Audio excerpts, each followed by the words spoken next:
dislocated dyan ah. Ito yung inimpuero niya nung nasa probinsya pa ako. Napupo. Ay, Ito, nag-taste raw pa ako. hindi to dislocated. Ano to? Puto lang ano mo. Tandaan nyo pag ganito. Pag ganito ang x-ray nyo, mga trim, sana magkaroon kayo ng knowledge about dito. Tandaan nyo, pag ganito ang x-ray nyo, pag yan lumuwag, nagkaroon ng clearance, ganito dapat ang x-ray.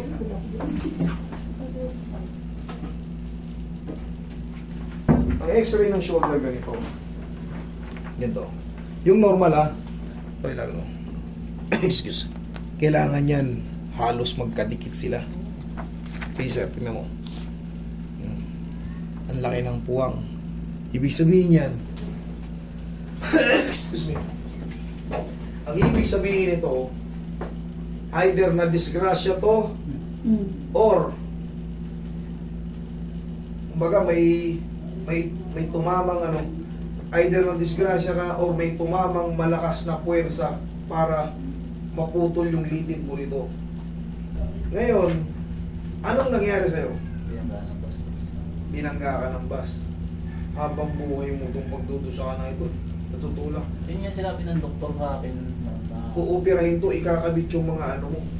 Patid yung litid mo nito. Kasi ganito, hindi ko to dadayain. Halika rito, Roy. Baka mapunta pa kayo sa iba, dadayain kayo eh. Tapos magbabayad kayo ng ano. Sa akin, kahit wala kayong bayaran, walang problema. Ang mahalaga, may paliwan. Tingnan mo, pag ginanyan ko. Oh. Oh.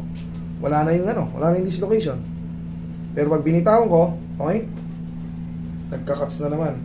Ibig sabihin, hindi siya dislocation. Putol yung mga litid mo dyan. Putol yung mga tendons mo dyan. Ngayon, tapos na ba yung kaso nyo? Hindi pa. Hindi pa. Ipilit mo to, ipa-opera mo to, idol. Tulog ka naman yung operahan. Fresh pa yung ano mo. Ipapilit nyo to. Believe me. Ipapilit nyo tong pa-opera. Kasi habang buhay na yan, manglulupay pa yan. Pag tumagal pa yan, kakainin na yan, idol.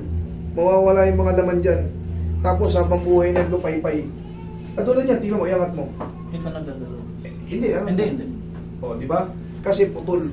Pahabol nyo to, idol. Hindi to, nga, oh, ayan, tingnan mo. Oh. Oh. Baka maloko pa kayo ng ibang ano eh. Ayan, kita mo yung orca. O, tingnan mo, agaga. Nagalawin ko rito. O, iangat ko. O, tingnan mo. O, bilog na. Pero pag binaba ko, okay? Okay? I'm sorry to say, hindi ko kaya to. Hindi kaya to ng ano, hindi kaya to ng mga hilot-hilot lang or adjustment. Kailangan yan. Kasi wala ka lang i-adjust yan. Kaya nga nasabi ko yan, Hindi ka tulad ng ina-adjust ko yan. Lumalamutok. Hindi nga nakikita na. Ayos na. Pero ikaw, tingnan mo, i-adjust ko, okay? Hindi mo pa rin maangat. Kasi litid ang naputol dito. Pinakadabis ito, pa-opera mo yan. Kung sino man ang nakabangga sa'yo, pagdudusahan yan. Kasi habang buhay mo rin yan, pagdudusahan, pag di mo pinayos yan. Okay? Wala kayong babayaran sa akin ng mahalaga na explain ko.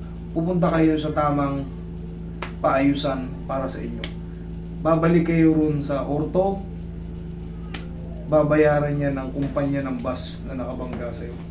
Bata ka pa, idol. Hindi naman masakit yan eh. Kumbaga tulog ka rin naman ang Yung ipoposisyon. sinabi ng doktor sa akin na... Kaya huwag ka matakot, tulog ka naman yan. Ang kailangan niya ma-reconstruct. Once na unti-unti mo na nagaganyan yan, ibig sabihin nag-i-improve na yan. Kasi pag hindi mo na nagaganon, nagaganyan mo. Nagaganyan. Buhay. Kasi hindi naman naputol yung mga ugat eh. Pero yung mga tendon, nerves, ay yung mga ligaments, wala, lakas yan. Di mo, gano'n ka. Gano'n mo. Gano'n lang, gano'n. Okay lang yan. Okay lang yan kasi okay naman yung mga ugat eh. May lakas pa kasi may mga muscle talagang ano. Hindi naputol lahat. Pero yung mga ligaments yan. Idol, I'm sorry. Pero dapat ka sa tamang ano. Huwag kang matakot, bata ka pa. Check lang namin kasi kung kaya ba o ano. Kaya nagano kami. Alam mo na, ngayon, second opinion mo ko. Doon ka, balik ka ron sa ano. Okay? Okay. Very simple, Okay? Tsaka pag dislocate, Pag ginanyan kita, mag-iiyak-iyak ka rito pag hinawakan ko ng ganyan, no? Okay? Sige, pagaling ka. Thank you.